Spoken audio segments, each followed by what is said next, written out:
이번에 4번의 도전 끝에 경기도 유아교사로 발령받은 입니다.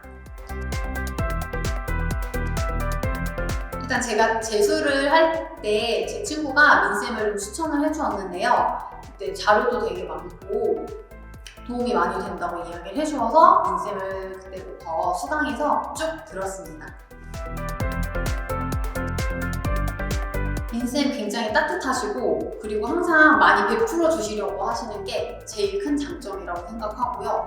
그리고 일단 다들 아시겠지만 기본으로 굉장히 탄탄하고 그 다음에 요약하게 굉장히 잘 정리되어 있고 뿐만 아니라 그 문풀의 양도 굉장히 많아서 연습할 수 있는 기회도 잘 많이 되고요.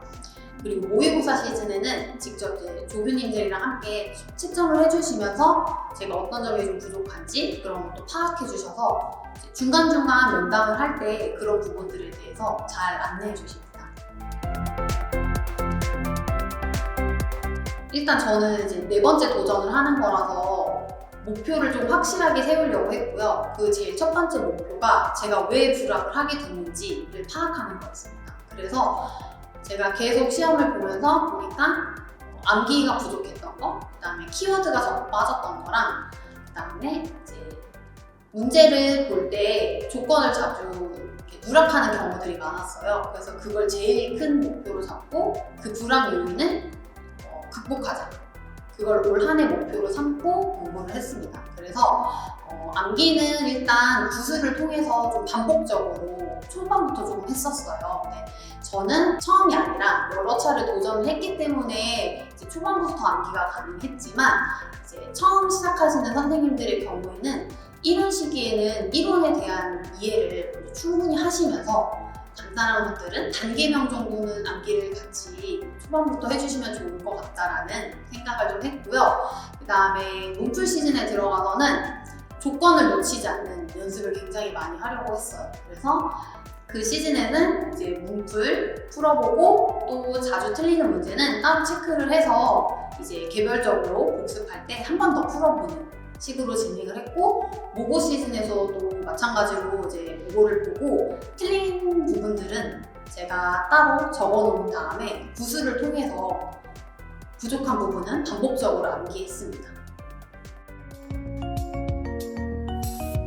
2차는 일단 제가 경기도를 이제 계속 준비를 했었는데 일단 1차 발표 전에는 이제 짝 스터디를 진행을 했어요. 그래서 짝 선생님이랑 1차 발표 전까지 경기도 기출이랑 그 다음에 2024학년도 기출, 그 다음에 23년도 기출까지 저희 지역뿐만 아니라 다른 지역에서도 문제를 몇 개 추려서 기출 위주로 좀 돌렸고요. 1차 발표 이후에는 이제 민쌤께서 문제를 좀 제작을 해서 직접 나누어 주세요. 그래서 그 문제들을 활용을 해서 짝 선생님이랑 진행을 계속 만나서 일주일에 2번 정도 만나서 진행을 했고요.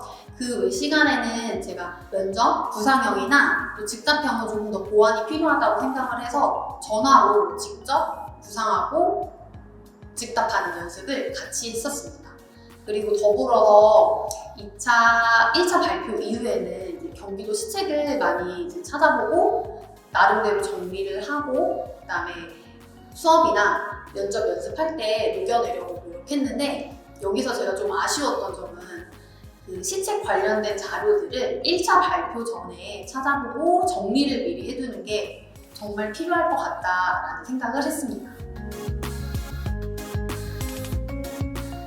제가 늘봉 강사로 일을 하면서 이제 원래 1학기에는 1시간을 일을 하고 2학기에는 이제 1시간이 더 늘어서 2시간을 일을 하게 된 상황이 생겼는데 그때가 사실 고민이 굉장히 많았어요. 왜냐하면 이제 시험을 한 2달 정도, 2-3달 정도 이제 남겨둔 상황이어서 그때가 가장 고민이 많았고 또 제가 시간이 늘어나면 그만큼 수업 계획도 다시 또 새롭게 해야 되는 게 있어서 되게 그 시간이 좀 많이 어려웠었고 그때 제가 가장 많이 도움이 됐던 말이 하나 있었는데 저희 담당 선생님께서 그동안 어쨌든 처음 공부한 게 아니라 그리고 그동안 공부한 게 있으니 1시간 정도 조금 더 해도 충분할 거라고 얘기를 해주셨는데 그 당시에는 조금 기분이 그랬지만 다시 생각해보니 그 말이 저한테 되게 힘이 많이 됐더라고요. 저를 뭔가 믿고 있다라는 것처럼 느껴졌어요. 그리고 실제로 제가 올해 1년 공부한 게 아니라 몇 년을 공부하다 보니 하루 종일 공부하는 거는 사실 많이 힘들기도 하고, 그렇게 중간에 잠시 일을 다녀오면서 좀 이렇게 주의 환기가 되는 그런 시간이 생겨서 저는 일병행하는 게 굉장히, 장수생으로서는 일병행하는 게 굉장히 도움이 많이 되었습니다. 운동을 꼭 했으면 좋겠습니다. 제가 초수 때는 운동을 굉장히 열심히 해서 그때는 정말 몸이 안 아팠는데, 이제 점점 시간이 흐르면서 운동하는 빈도도 좀 줄고 의자에 앉아있는 시간이 길어지다 보니까 정말 몸이 아파서 공부를 못하는 지경까지도 오게 되더라고요. 그래서 왜 그렇게 됐을까 생각해보니 같은 자세로 너무 오래 앉아있고 운동이 많이 부족했고, 그게 제일 큰 이유였습니다. 근데 중간중간 운동을 하면서 느꼈던 거는, 이제 저 자체도 워낙 운동을 좋아하기도 하지만 운동을 하는 동안에는 어쨌든 공부에서는 잠시 벗어나니까 이제 좀 머리가 맑아지는 느낌도 들더라고요. 그래서 꼭 뭐 운동이 아니어도 저는 이제 강아지를 키워서 강아지랑 산책도 하고 같이 달리기도 하는데, 운동을 통해서라도, 운동을 하면은 주의도 좀 환기가 되고 그리고 체력도 기를 수 있으니 운동을 좀 같이 병행하시면 어떨까라고 생각합니다. 제가 올해 공부를 하면서 즐겨봤던 프로그램이 최강야구라는 프로그램이었는데, 거기서 이제 김성근 감독님께서 선수들에게 해주셨던 말씀을 굉장히 마음속에 많이 생기고, 또 화면에 저장하면서 핸드폰 화면에 저장해놓고 반복적으로 봤습니다.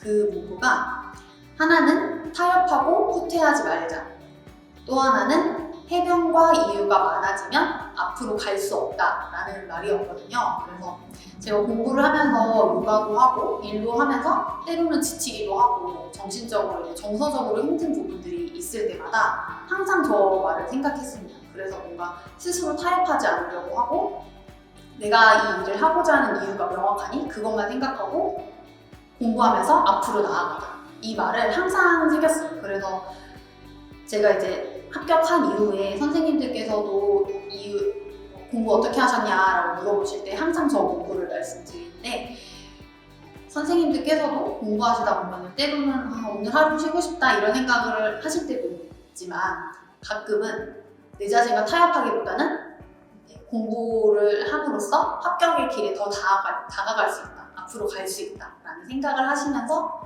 함께 멘탈 관리를 하면 어떨까라고 생각합니다.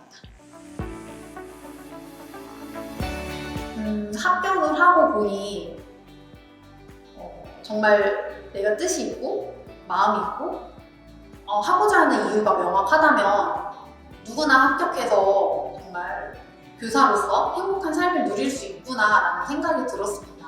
사실 공부하는 동안에는 과연 이런 삶이 나한테 올까라는 생각도 많이 하고, 여러 번 떨어지면서 이제 불합하는 것도 습관이 된 것 같다는 느낌도 들었는데, 물론 공부하시는 중에 굉장히 많이 힘든 시기도 있고 그렇지만, 꼭 내가 이 일을 해야 되는 이유에 대해서 한 번 더 생각해 보시고 그 기준을 명확하게 가지고 가시면서 나는 할 수 있다, 난 될 거다 라는 그런 자신감을 가지고 멘탈 관리를 꼭 하신다면 저처럼 현장에서 생활할 수 있을 거라고 생각합니다. 그래서 앞으로 이제 11월에 볼 임용 시험을 잘 준비하시면서 파이팅 하시기 바랍니다. 감사합니다.